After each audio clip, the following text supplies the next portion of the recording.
네, 자, 떠오르는 이슈에 맞게 종목을 탐구해보는 순서입니다. 오늘은 다원자산운용의 강기준 연구원 나오셨습니다. 안녕하세요. 안녕하세요. 네, 반갑습니다. 자, 저희가 화면에 이제 오늘 어떤 종목을 소개해 주실지 예고가 나갔는데요. 어떤 종목을 가지고 오셨습니까? 네. 오늘 소개해드릴 기업은 누구나 알고 있지만 그러나 세세하게는 잘 모르실 수 있는 네. 삼성전자를 가지고 왔습니다. 네, 자, 오늘 삼성전자를 가지고 오셨습니다. 네. 사업 자, 부문을 예. 보시면 반도체, 네, 그 전에 디스플레이, 저희가 좀 볼 화면이 있어가지고요. 삼성전자에 대한 이야기를 좀 나누기 전에 좀 삼성전자를 왜 봐야 되는지 한번 살펴보도록 하겠습니다.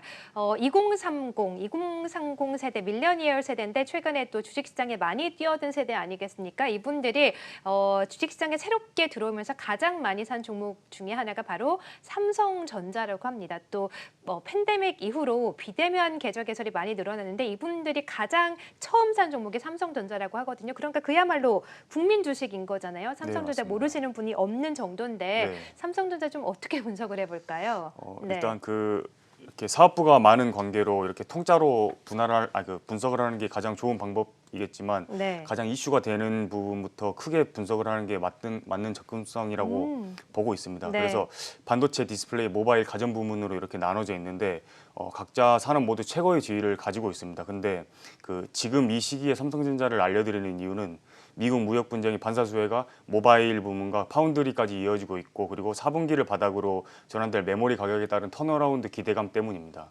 네, 자 삼성전자에 대한 이야기 그리고 가장 좀 중요한 부분일 수 있는 반도체에 대한 이야기를 좀 나눠보자라고 가지고 오셨는데, 네. 자 그러면 자세하게 좀 분석을 들어가 볼까요? 네, 일단 모바일 쪽으로 보시면은 갤럭시랑 애플이 1, 2위를 다투고 있고 또 반도체 D램 점유율 1위, 낸드 점유율 1위, 그리고 파운드리 2위, 그리고 펠미스까지 뭐 엄청 압도적인 지위를 가지고 있는데 이렇기 때문에 산업 상황이랑 수요 공급 상황 그리고 기술 변화의 현황을 반드시 알고 투자를 하는 게 중요하다고 할 수 있습니다. 네, 그렇습니다. 자, 삼성전자 말씀해 주신 것처럼 IM 부분도 있고 디스플레이 부분도 있고 반도체 부분이 있고 여러 산업 부분이 있는데 자, 이 부분에서 일단 반도체 부분을 좀 짚고 넘어가야 될 필요가 있고 또 그런 측면에서 삼성전자 계속해서 좀 유망하게 볼 만하다라고 가지고 오신 것 같은데 사실 삼성전자 하면 가장 큰 이슈 중에 하나가 아무래도 최근에 또 화웨이 이슈가 아닐까 싶습니다. 네, 미국이 화웨이에 대해서 엄청난 제재를 가하면서 반사이익 수혜주로 삼성전자가 가장 많이 꼽히고 있는데 이 부분에 대해서도 역시나 반사이익 기대감 여전히 유효한가요? 네, 아직까지 네. 계속 유효하고 앞으로도 쭉 이어질 전망입니다. 네. 화웨이 제재를 해가지고 9월 15일부터 삼성이나 하이닉스, 마이크론 등 반도체 업체들이 화웨이향 수출 금지가 이제 명령이 되었습니다. 여기에 대해서 최근 SMIC라고 중국 파운드리 업체가 그렇죠. 있는데 여기까지 규제를 했고 결국에는 중국의 메모리, 비메모리까지 규제를 하는 뭐 중국의 어떻게 보면 기술 산업 자체의 규제가 가능하게 돼버린 그런 상황입니다. 이렇게 된 상황이기 때문에 반도체 공급 업체들은 투자를 좀 미루고 있는 상황이고 수요 업체들은 재고를 쌓고 있는 상황입니다. 따라서 향후에는 반도체 가격이 추세적으로 상승한다는 시그널을 주는 시기가 아주 중요하다고 할 수 있습니다. 네, 그러니까 결론적으로 얘기를 다시 한번 정리를 해보자면 반도체 부분에서 반사이익을 얻을 수 있고 또 D램 가격도 상승세가 좀 나타날 수 있기 때문에 반도체 부분은 충분히 좀 긍정적으로 볼만하다라는 것이고 네, 그렇다면 IM 부분, 스마트폰 부분은 어떻게 보세요? 스마트폰 네. 부문은 화웨이 제재나 SMIC 제재로 인해서 올해 화웨이 출하량이 1억 9천만 대가 나왔었거든요. 근데 내년에는 5천만 대 수준으로 급감할 것으로 예상을 하고 있습니다. 그래서 또 중국의 아이폰에 위챗 지원이 안 될 것이라는 그런 예정이 되어 있는데 2021년에 아이폰 출하량도 20년 대비 감소하는 가능성이 아주 높다고 할 수 있습니다.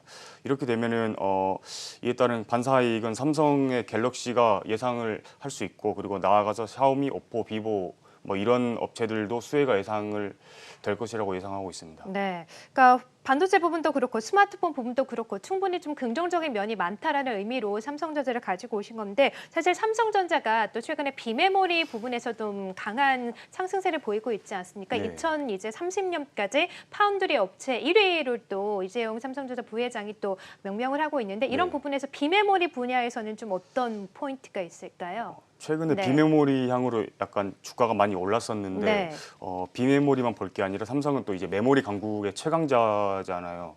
그래서 메모리와 비메모리를 같이 이제 분석을 할 필요가 있다고 봅니다. 그래서 메모리는 소품종 대량 양산 구조로 모든 업체가 설계부터 양산까지 담당을 하고 있는데 비메모리는 종류가 아주 많기 때문에 다품종 소량 생산을 하고 있습니다. 그래서 모든 업체가 생산 기반을 갖추지 않고 있는 구조가 특징이고 이 때문에 팹리스와 파운드리로 분업화된 것입니다.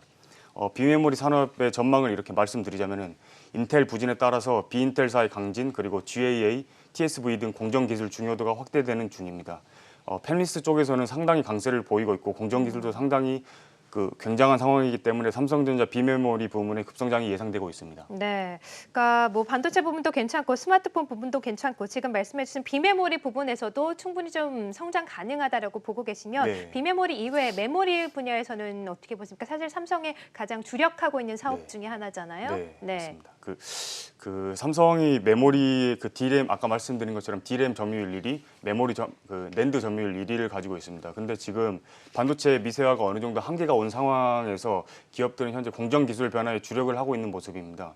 그래서 D램, 낸드, 비메모리 전체적으로 이런 변화가 감지되고 있는 상황인데 먼저 D램부터 설명드리자면 2021년부터 DDR4에서 DDR5로의 전환이 본격적으로 나타나기 시작합니다.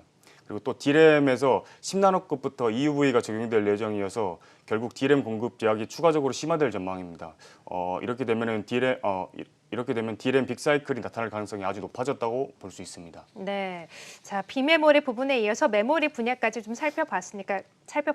그야말로 삼성전자가 좀 사업을 영위하고 있는 뭐 비메모리라던가 메모리, 이어서 반도체 그리고 스마트폰 부분까지 앞으로 성장 가능성이 좀 무궁무진하기 때문에 6만 원을 좀 돌파해도 여전히 좀 매력적이다라는 의미에서 오늘 삼성전자를 가지고 오신 것 같은데요. 네. 사실 삼성전자 최근에 좀 6만 원을 돌파하기도 했고 수급 측면에서도 긍정적인 측면이지만 사실 국민 주식이라는 측면이 있기 때문에 지금 들어가도 괜찮은가라는 생각도 들고 또 4만 원대 사신 분들이라면 6만 원까지 왔으니까 지금 좀 팔아야 될까 이런 고민을 하신 분도 있을 것 같아요. 이런 부분에서는 네. 어떤 전략을 또 제시해 주시겠어요? 오히려 네.